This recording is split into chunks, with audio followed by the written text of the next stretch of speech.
Everyone, welcome back. In today's video, we will do a high-yield review of infectious diseases. So this will be predominantly clinically focused, but we'll throw in some relevant pearls about pathophysiology and mechanisms as we talk about these. So we'll start with some practice questions, move into a couple of differentials, and then we'll do some rapid review at the end, which is particularly useful when reviewing infectious disease presentations. So let's go ahead and get started. 25-year-old female presents with dysuria and urinary urgency. She reports no significant past medical history or family history. Social history is remarkable for 1 to 2 sexual partners in the past year, use of barrier contraception. Vital signs are stable, physical exams unremarkable, complete blood count and serum chemistries are unrevealing. Urinalysis is remarkable for 100 plus white blood cells and positive nitrites. Which of the following is the most likely pathogenic organism? Chlamydia trachomatis, Neisseria gonorrhea, Gardnerella vaginalis, Staphylococcus saprophyticus, or Escherichia coli.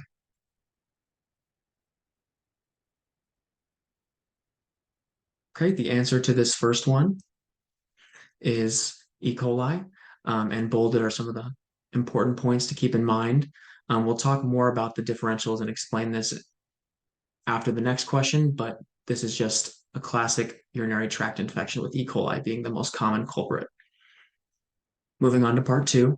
So this is the same question. So 25-year-old female, dysuria, urinary urgency, most likely organism is E. coli. So which of the following is the best next step in management? Nitrofurantoin, penicillin, ceftriaxone, metronidazole, or supportive care?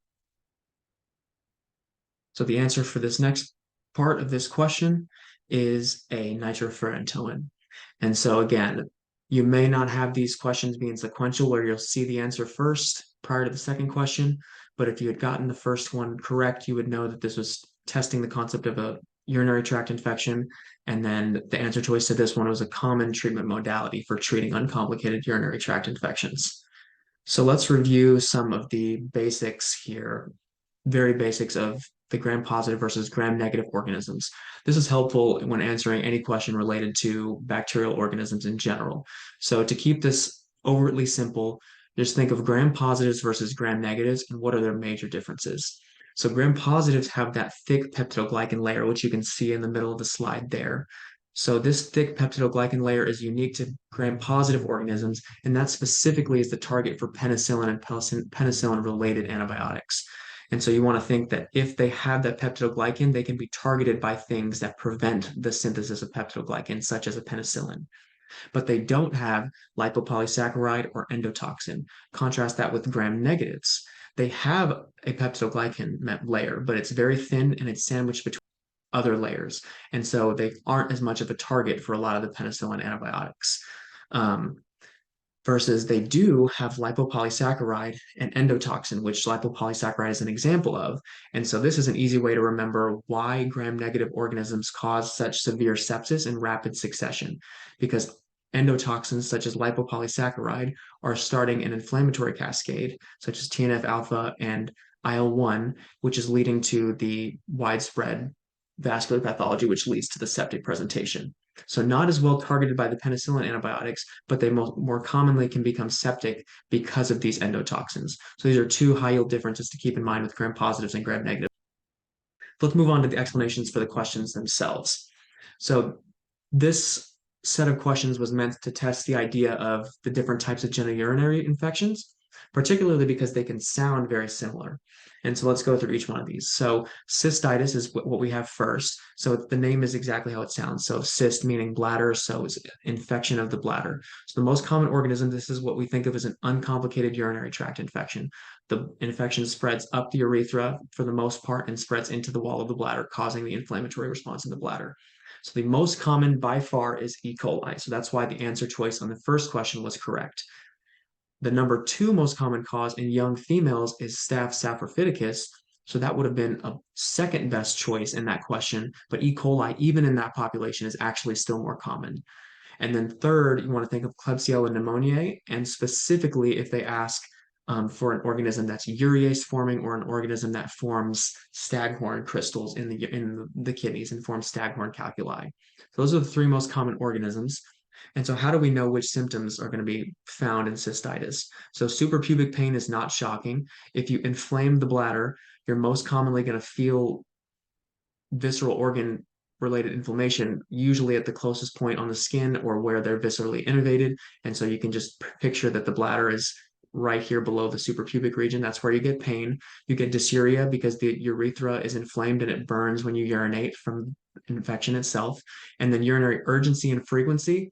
So when there's pain with urinating and burning, it gives you the sensation of having to go. And so patients report going more frequently. And so the findings, you get pyuria, which is just white blood cells in the urine, as we saw in the question, positive leukocyte esterase, which is an enzyme from those white blood cells. So it's telling you that those white blood cells are trying to fight something with one of their enzymes. And then you can get nitrites, which we saw in the question before, if it's a nitrate converting organism. Those are most commonly going to be gram negatives. So if you see a nitrite on a question, to oversimplify it, you want to just hone in on gram negative organisms. So that's another reason why Staph saprophyticus was not as good of a choice for that question. It would not be a nitrite forming organism. So contrast this presentation with pyelonephritis. So pyelonephritis is solely, most commonly, just an extension of an infection in the bladder that ascends up the ureters into the kidneys. So the kidneys aren't included on this graphic, but the green axis here is depicting where the kidneys would be. And so how do the symptoms change? Because it's a more complicated version of a cystitis presentation. So you get flank pain. The kidneys sit here in the retroperitoneum right by the flank. So this is where you get pain. You have fever and systemic symptoms. That is a huge differentiating feature. If you see someone with burning with dysuria as a presenting symptom, but they also have a fever, they're also starting to feel malaise and fatigue, they're starting to hint that the infection is spread more systemic. Remember, the kidneys are some of the most highly vascular organs in our body. And so once the infection spreads to the kidneys, it has immediate and very quick access into the bloodstream and causes a septic presentation. So that's how you differentiate those two. They also have elevated white blood cell count in the serum, so blood count of white cells, not just the urine, meaning that the white cells are getting into the bloodstream trying to fight the infection. And then you may on a CT see a striated nephrogram. So all that is just retention of the contrast in the kidney itself from the infection and the inflammatory process in the kidneys.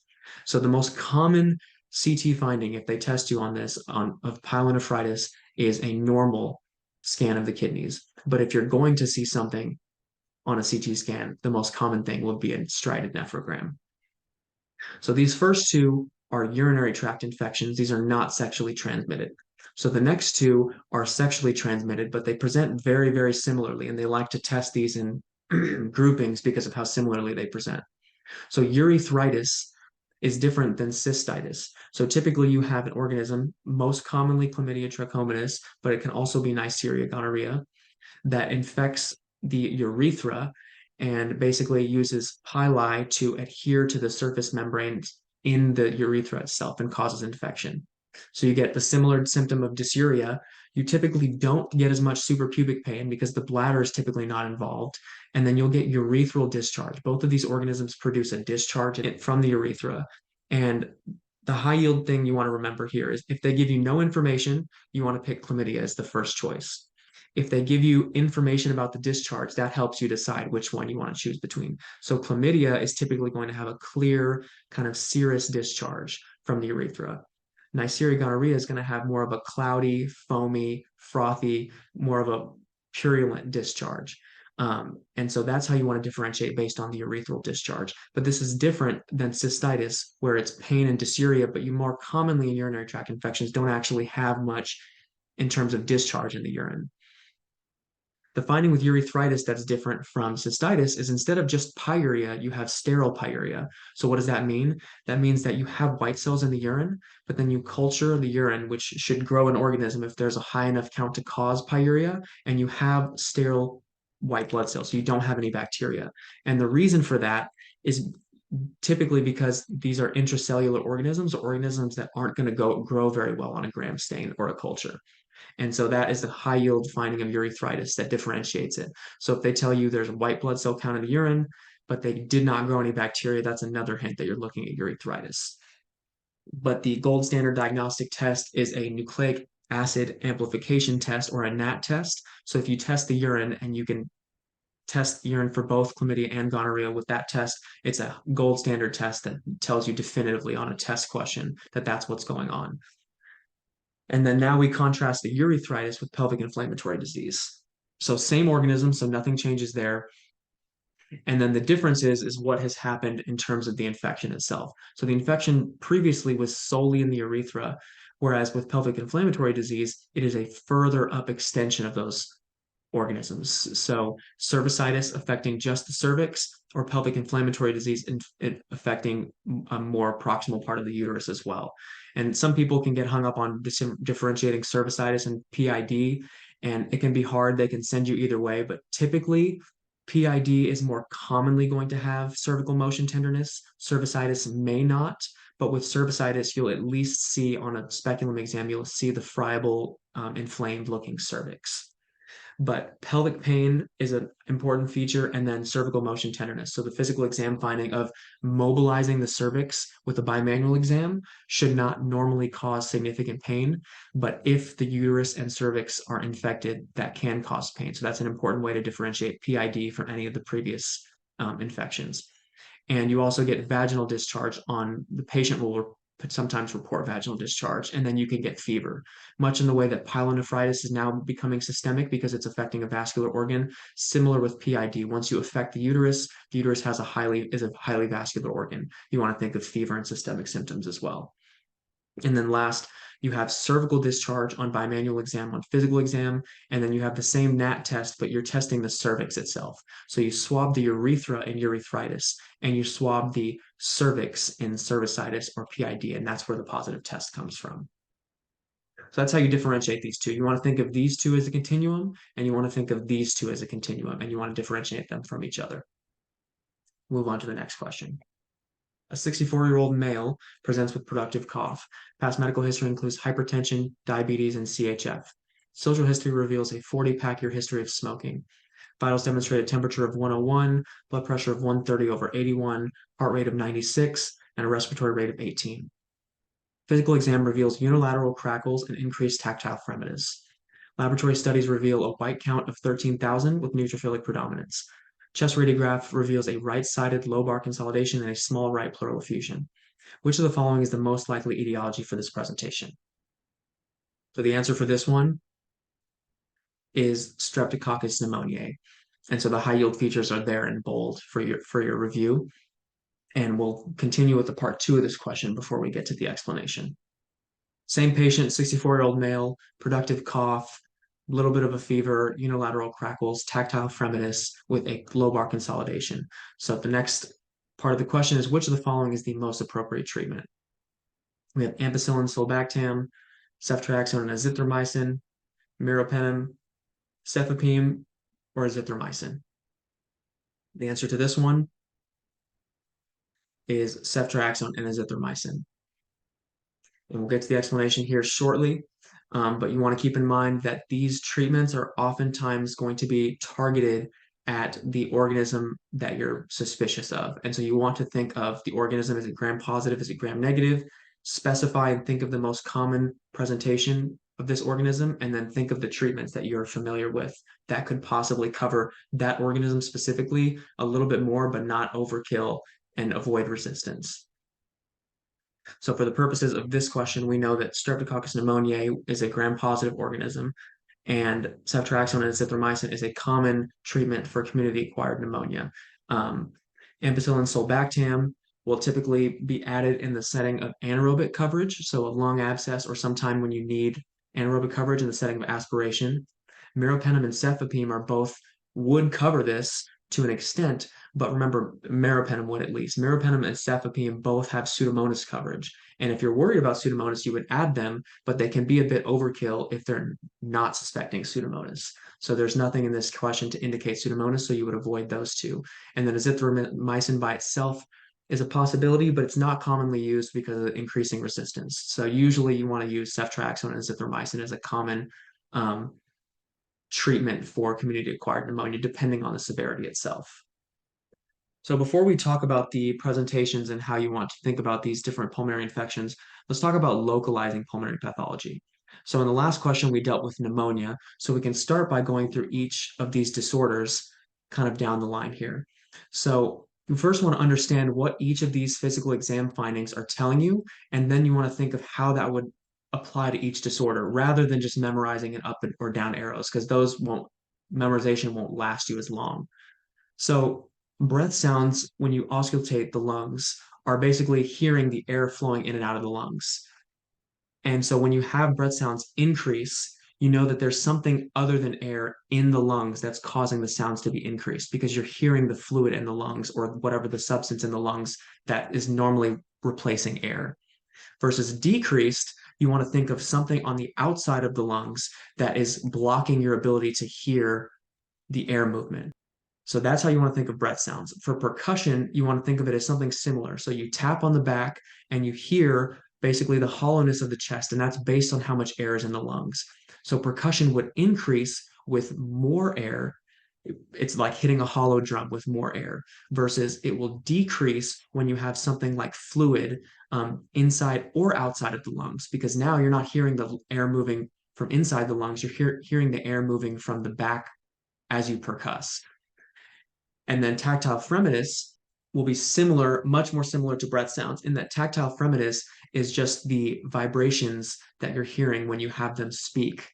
And so increasing those would be when there's something other than air inside the lungs themselves, and decreased when there's either more air or there's something on the outside that's blocking your ability to hear the air. And then mediastinal shift will be kind of based on the presentation, but you know that mediastinal shift will only happen if there's some sort of force or space occupying lesion, and it will shift things contralaterally, versus collapse of the lung will shift things ipsilaterally as you lose that space in the thorax. Let's go through each one of these. So pneumonia, you get crackles, which is also known as increased breath sounds. You have a consolidation, white cells, bacteria in your lungs, so you don't hear the air as clearly. You hear the sound that the fluid makes as the patient breathes the air through the fluid. So you hear increased breath sounds. You get dullness to percussion, because while you hear the increased breath sounds on auscultation, when you percuss, all of that air is replaced by fluid. So you actually get a dullness to percussion. Tactile fremitus will typically follow breath sounds. And so you know it's increased because you're hearing the noises that the excess fluid in the lungs is inside the lung parenchyma, the neutrophils and all the other tissue that is replacing the air. So you have increased tactile fremitus, but you have no mediastinal shift. All of this seen here in this radiograph is occupying within the lung parenchyma. You cannot shift the lungs if there's something inside the lungs that's filling with fluid. It has to be something external to the lungs that's going to shift the mediastinum. So then we see in this radiograph a classic pneumonia. So we have a lobar consolidation here in the right lower lobe. So opacification of the normal air. And so that's the sounds you would get with pneumonia. Contrast that with pleural effusion. So you get decreased breath sounds. Why is that? So you have all of the fluid on the outside of the lungs. As you auscultate, you can't hear the air as well because the fluid is between your listening device and the air itself. You get dullness to percussion because there's fluid. And again, you're tapping on a thorax with more fluid than air. So you get dullness to percussion. You get decreased tactile fremitus for the same reason you get decreased breath sounds. You're not able to hear the air moving in the lungs as clearly because you're listening to the fluid on the outside of the lungs. You do get mediastinal shift if it's large enough. And as you see from this picture, you get this whiteout of the left hemithorax and blunting of this costophrenic angle. So you know this is a pleural effusion. And you see the trachea is shifted a little bit this way. The heart is a little bit on the right side. So you know this is shifting this direction. So you know it's contralateral shift because this is occupying space and forcing the thorax to the right. Contrast it with atelectasis.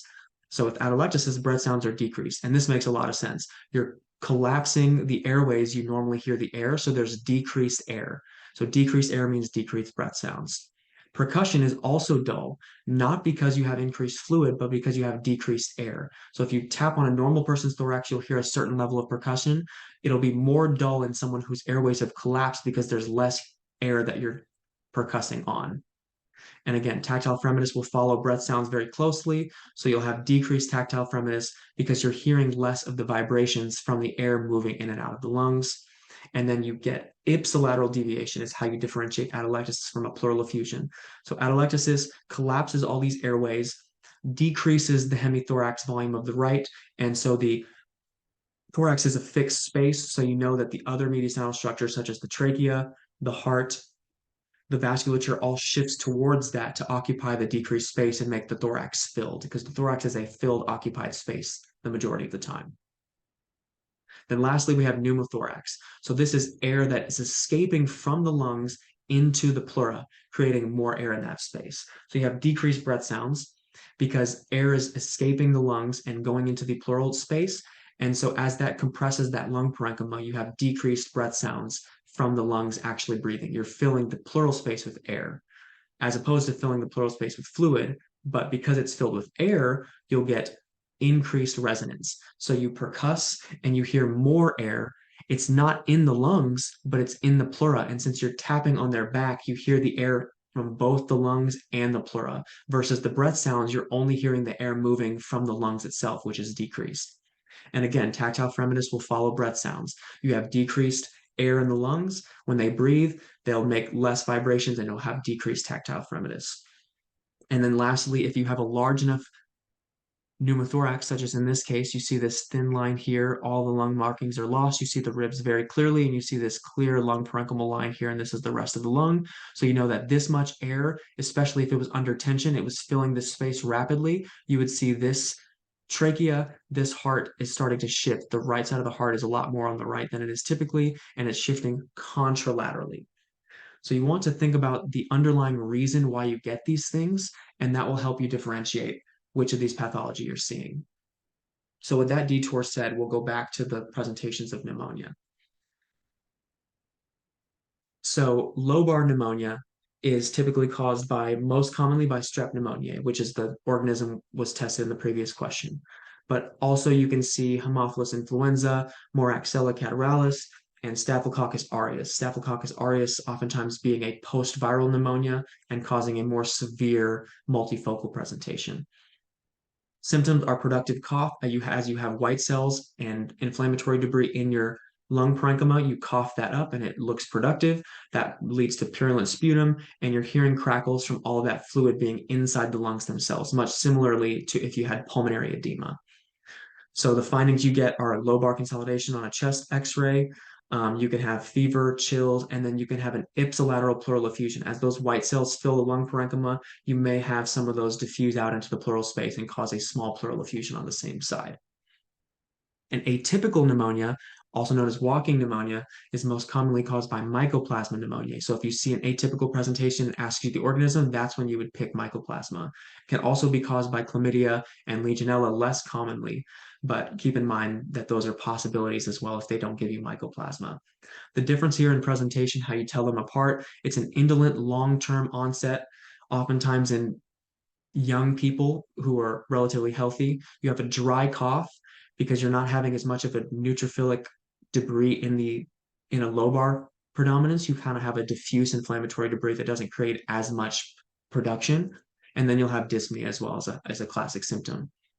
You get this diffuse reticular opacities as we see here. So it looks a little bit hazier in the right lower lobe, but also in the left lower lobe. It's not quite dense enough where you're going to call it a consolidation. And since you see it in both, it makes you think. And you also see the kind of the linear streaks extending as well. So that's kind of a diffuse reticular appearance. And then on auscultation, you may not hear a classic lobar consolidation like we talked about in the previous slide. Last, we have a lung abscess. So lung abscess you want to think of in somebody who is at high risk for aspiration, somebody who's had a stroke, who is unconscious frequently, who is recently sedated, drinks a lot of alcohol. Those are the presentations they like to test. And you want to think of anaerobic organisms, Peptostreptococcus and Bacteroides. So these are organisms that come from the oral flora and the GI tract, and they're anaerobic organisms that normally don't reside in the lungs, but in somebody who aspirates, they swallow and aspirate these organisms into their lungs where it normally doesn't belong. So the high yield symptom you want to keep in mind is foul smelling, purulent sputum. So it's not just productive, but they'll say that it's foul smelling. And that's a huge hint that you're talking about a lung abscess. And you know that it's a much more helpful hint when you see this cavitary air fluid level. So you see a rounded opacity, you see air and fluid, which tells you there's layering fluid at the bottom and air is filling the top of this cavity. So you know that's more likely to be an abscess than a consolidation. And you know that when patients are laying flat and they aspirate, you can oftentimes get posterior segments of the upper lobe, and the superior segments of the lower lobe as common places where you get aspiration pneumonia leading to lung abscess. So you want to use the chest x-ray, you want to use the high yield findings, and you want to keep the organisms as well separated in your head. And this is how you decide what treatment you undergo. So a lung abscess, you would need anaerobic coverage like ampicillin sulbactam, as we saw in the last question. An atypical pneumonia, you might be able to get away with just an azithromycin.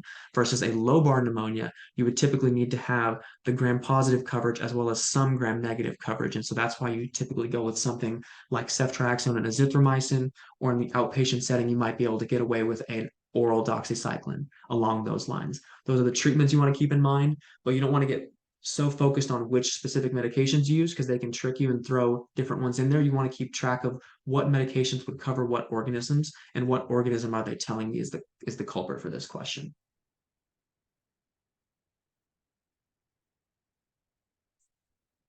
So let's talk briefly about parapneumonic effusions while we're here. So the important ones to keep in track of are uncomplicated, complicated, and empyema. And there's important ways to differentiate these. So there's two different ways of looking at it. There's the left here by disease, and then there's on the right here as a table. So let's just go through the table. So the first thing you want to understand is what is happening with each of these pathologies.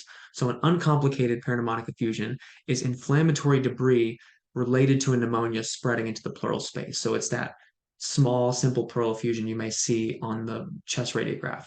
A complicated pleural pneumonic effusion is there's some organisms and bacteria escaping into the pleural space, but not quite enough in high enough concentrations for you to detect on culture.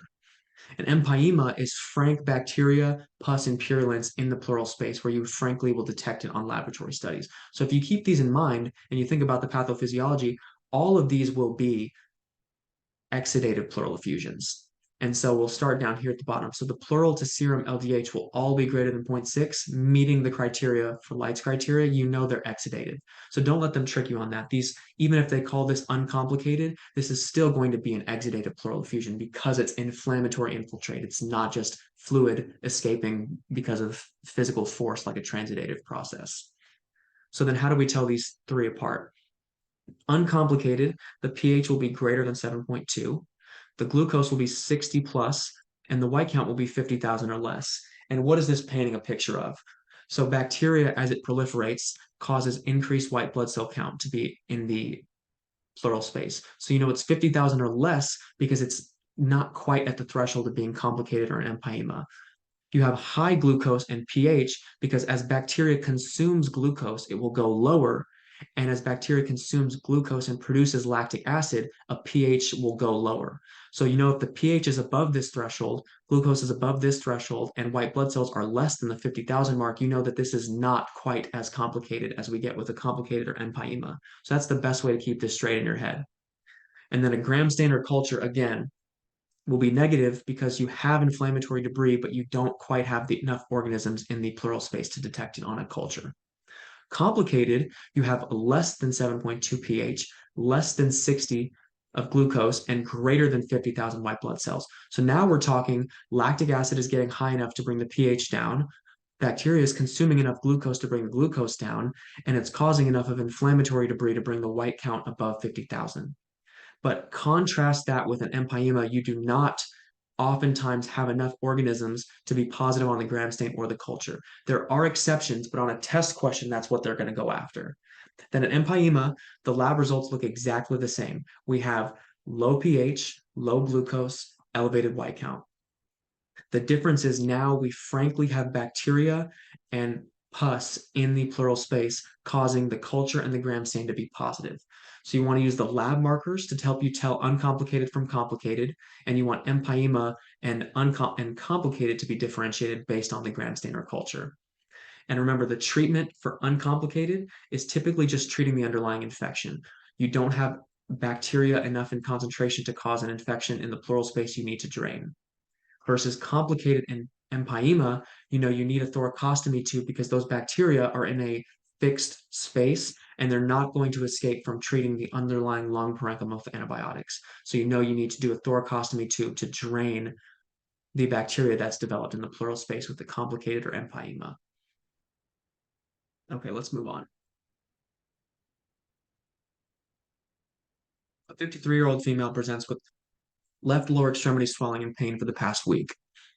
Past medical history includes poorly controlled diabetes. Vital signs demonstrate a temperature of 101.4, blood pressure of 139 over 86, heart rate of 109, and a respiratory rate of 16. Physical exam reveals left lower extremity erythema extending from the ankle to just below the knee with hazy, indistinct borders. Laboratory studies are remarkable for a white count of 13,000. Which of the following is the most likely etiology for this presentation? The answer to this one is Streptococcus pyogenes. And so we will get to the explanation after we do part 2. So we have the same presentation, 53-year-old female, left lower extremity erythema, white count, tachycardic. Which of the following is the best next step in management? Topical bacitracin, azithromycin, dicloxacillin, cefepime, or surgical debridement?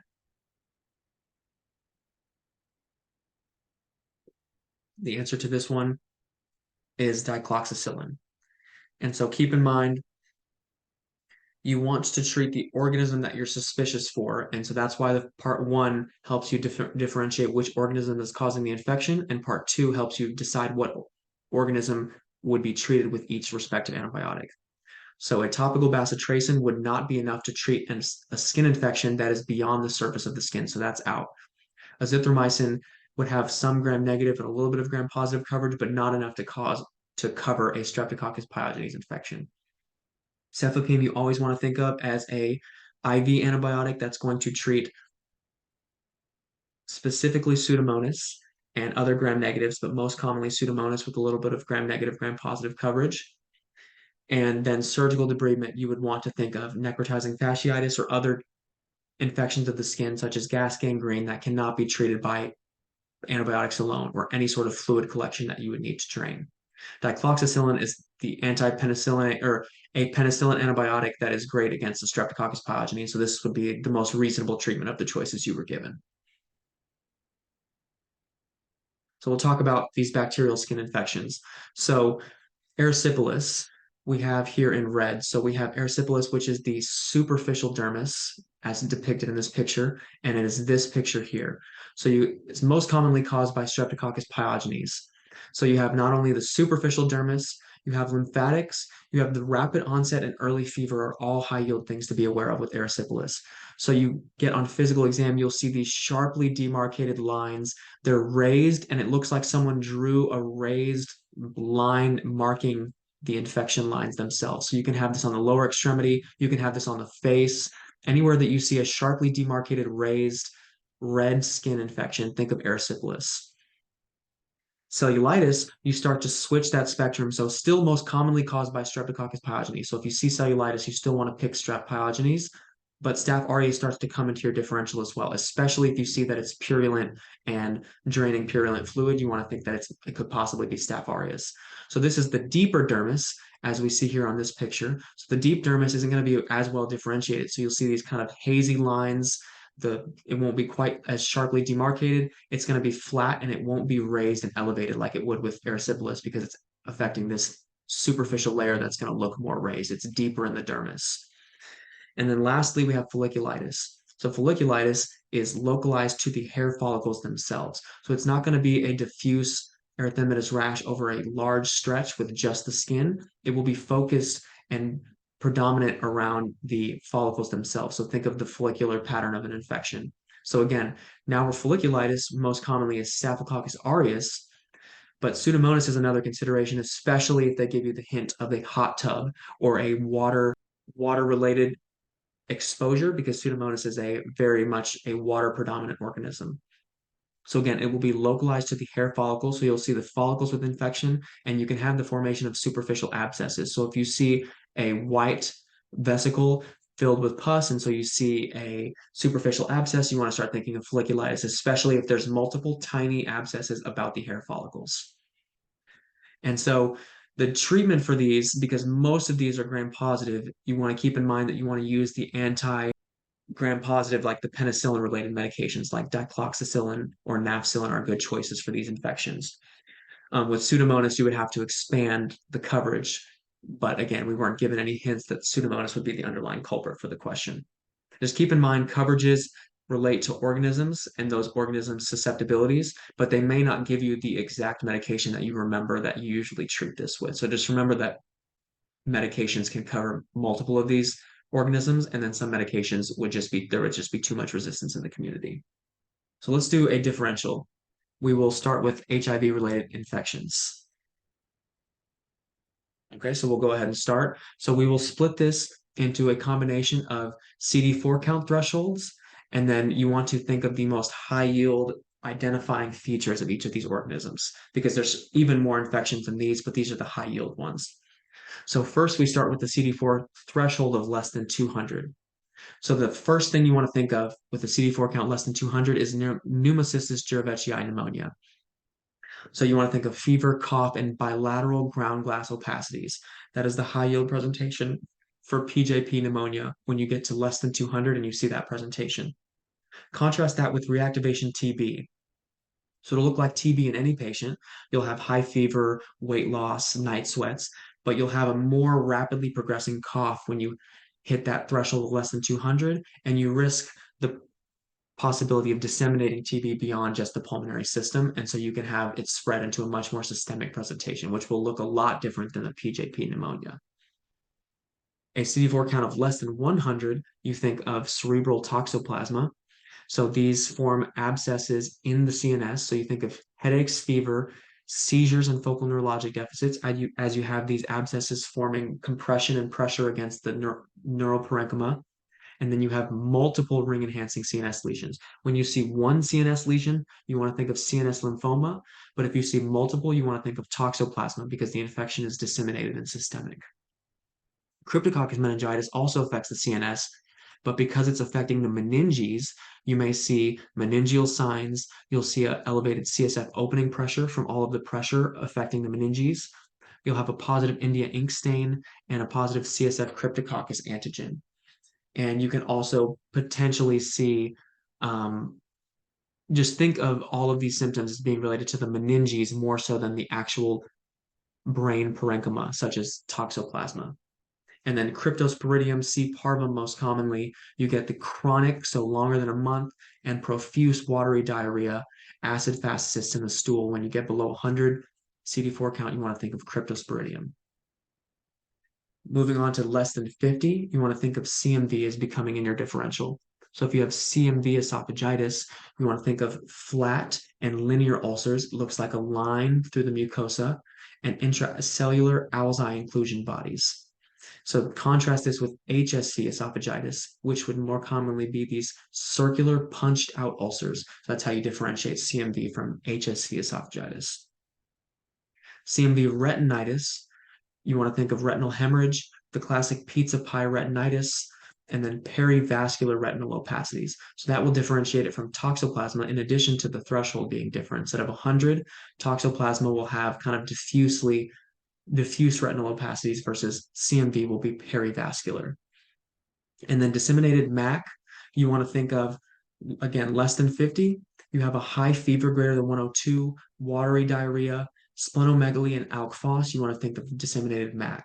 So this is differentiated from crypto because cryptosporidium will have a threshold of less than 100. It will be a chronic and profuse watery diarrhea, but you won't have as high of a fever. You typically won't have the predominant splenomegaly, and the alk phos won't be quite as high. That's how you differentiate those two. We'll do another differential here of rashes. So we'll split these rashes into patterns, and these won't cover every rash, but it'll generally touch on the different types of rashes you can get. So rubella, you have the rash behind the ears, spreads from to the trunk and extremities, and the high yield feature is the post-auricular adenopathy. So these are all of these rashes are in the craniocaudal distribution. Measles spreads in a similar distribution, but you have the 4 C's and you have a much higher fever that will separate it from rubella. So C's being cough, coryza, conjunctivitis, and Koplik spots, even though that starts with a K. Those are the features you want to think of with measles. Scarlet fever spreads in a similar pattern, but because it's caused by strep pyogenes pharyngitis, you'll have the strawberry tongue, inflammation of the tongue, you'll have pharyngitis, and you can have a weird kind of unique finding of groin and armpit involvement. or these pastia lines. And so those are high yield features that tells you that it's scarlet fever over the other two. So when you think of rash affecting the symmetric extremities, you want to think of Rocky Mountain spotted fever. So you think of a maculopapular rash that starts on the hands and feet and spreads to the torso. You want to think of an outdoor exposure to a tick, and it's caused by Rickettsia rickettsii. And so that's going to be a classic presentation of Rocky Mountain spotted fever. Other findings, you can get thrombocytopenia as you get vascular symptoms as well. Hand, foot, and mouth disease is going to almost exclusively on tests be in children. It'll be macules and vesicles. And as the disease says in the name, hands, feet, and intraoral involvement. The oral involvement will help you differentiate that from Rocky Mountain spotted fever if they ever made it seem like it was similar. And it's caused by Coxsackie A virus, so a different virus in children. Face predominant, two differentials to have in your mind. Fifth disease or parvovirus B19. So that is the slapped cheek rash in children, and it's can spread to the trunk and extremities. So they'll have a fever, they'll all of a sudden have a rash that affects just their face and cheeks, and then it'll spread to their trunks and extremities. Contrast that with seborrheic dermatitis. It's not quite as common in kids. It'll be an older person. You'll have a yellow, greasy rash involving the scalp, face, and it'll have flakes and scales kind of along the eyebrows and the hairline. And then this is also contrasted not on this slide with roseola or sixth disease, which can also have rash of the cheeks. But with roseola, you typically get a much higher fever. So it's a high fever, but it's not particularly dangerous. It happens a high fever, and then the rash, as the fever disappears, the rash starts, and then it spreads to the extremities and the rest of the body. For bulla forming rash, you want to think of Stevens-Johnson syndrome and toxic epidermal necrolysis, so SJS and TEN. So remember, this is most commonly after a drug exposure, and you get vesicles, bullae, skin necrosis. It can progress very rapidly with mucosal involvement, but you have less than 10% of the skin involvement. Versus TEN is just a progressive form of Stevens-Johnson syndrome with 30% of the total body skin involvement. So it's a spectrum. So these are both similar. It's just a difference in terms of the body coverage. And then lastly, we have neuropathic distribution. So varicella zoster reactivation. So this is in children who have had a history of chickenpox. Now they're older. Oftentimes they become immunosuppressed as they're older, and they get a rash in the dermatomal distribution as the virus hides out in the dorsal root ganglion. And after the rash is gone, you can have a post-herpetic neuralgia where you have effect. Basically, the dorsal root ganglion is responsible for the sensory distribution in that dermatome anyways, so you get a nerve pain that persists the resolution of the rash. And then with leprosy, you have a stocking and glove neuropathy. So it's not so much the rash that's neuropathic, but you do get a neuropathy, and you get these painless, well circumscribed, raised skin lesions as you lose sensation of those lesions. And that's a high yield finding of leprosy. And then you progress to face involvement when you get lepromatous leprosy with the leonine facies. And so that's a progression that starts in a neuropathy distribution, but progresses to a kind of more systemic rash that affects the face as well. Okay, we'll move on from the differentials and we'll go through some rapid review here. So these first few will be virulence factors. So what factor allows bacteria to adhere to the cell surface? That would be pili or pili. So that is the same thing that allows the sexually transmitted organisms to adhere to the cell surface in the urethra. What gives Staphylococcus aureus the ability to avoid opsonization and phagocytosis by macrophages? So that would be protein A. What allows for the aggregation of bacteria by an extracellular polymerized substance, or EPS? That is a biofilm, and you specifically want to think of Staphylococcus epidermidis, which forms biofilms, especially on prosthetic valves and prosthesis. What enzyme destroys the beta-lactam ring, allowing resistance to penicillins?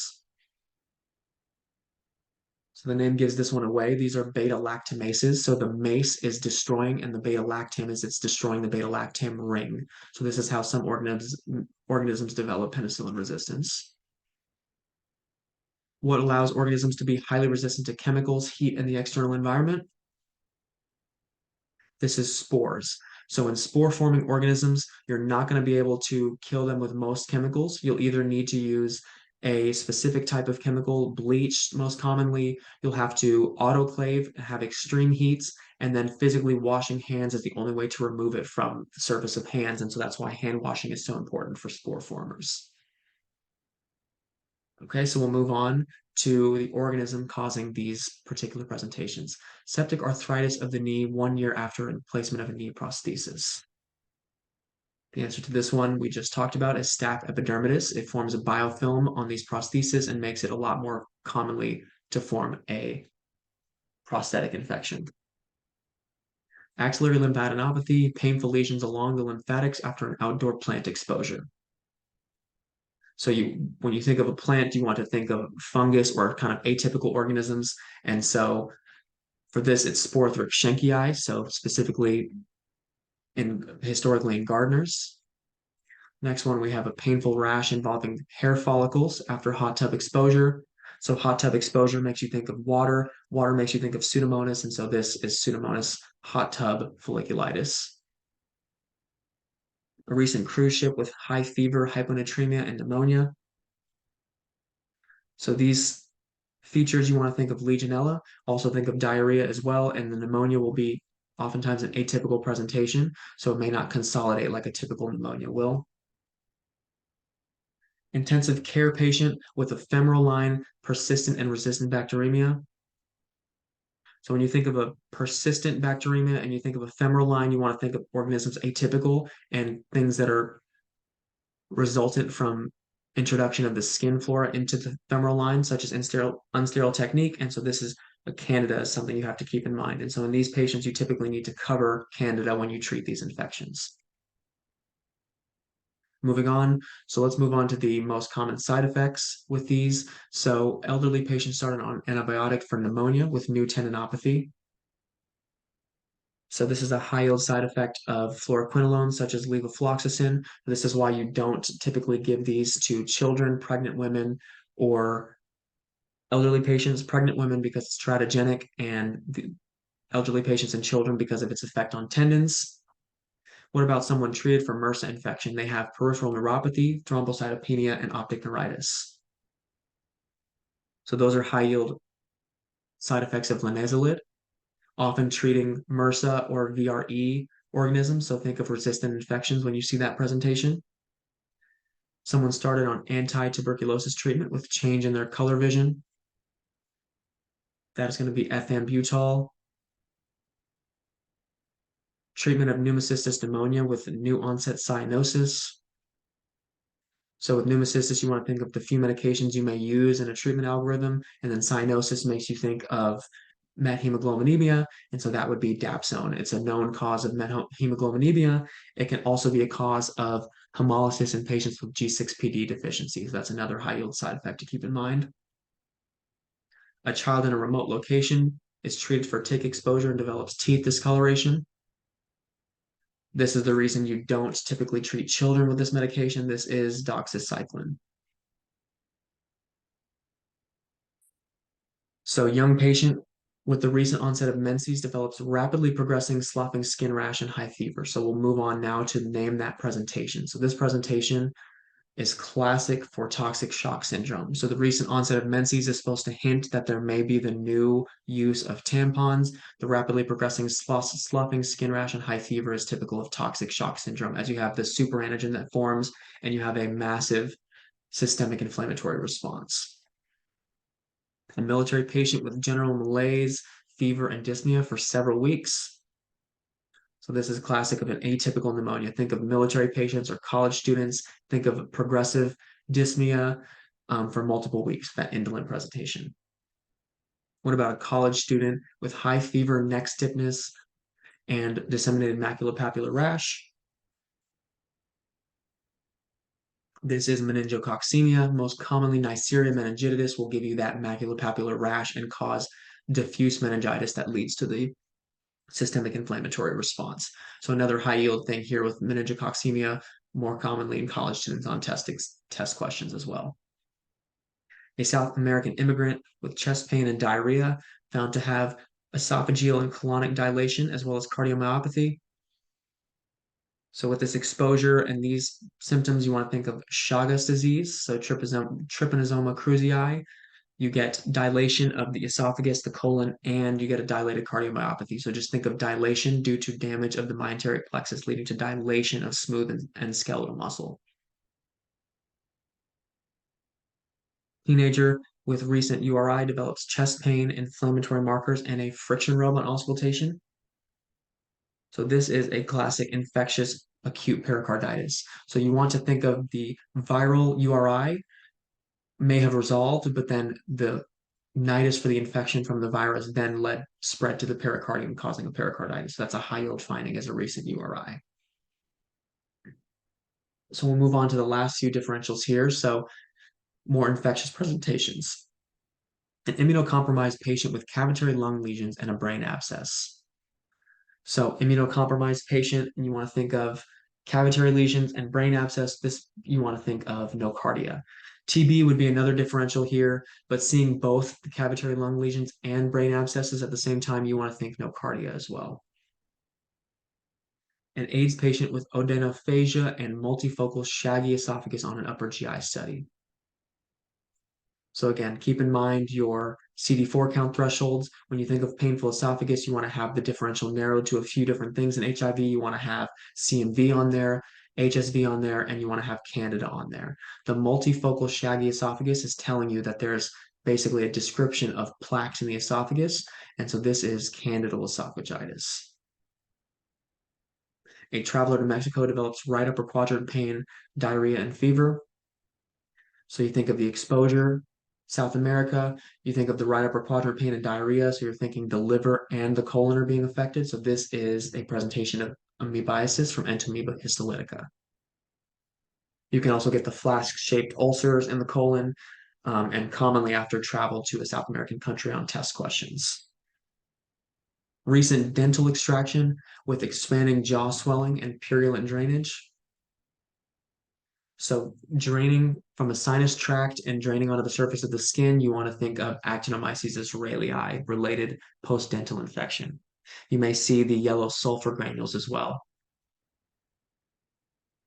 What about a recent beach trip with a serpiginous and pruritic lesion on the foot? So if you think of a beach trip and something on the foot, you think of exposure to the bare feet, you think of serpiginous and pruritic, and serpiginous meaning that it's kind of worm appearing in appearance, and so that is cutaneous larva migrans. And that concludes the rapid review, as well as the practice questions, and as well as the differential diagnoses. So we did not focus as much in this review on the treatments themselves. That is expansive enough of a concept for it to be another topic.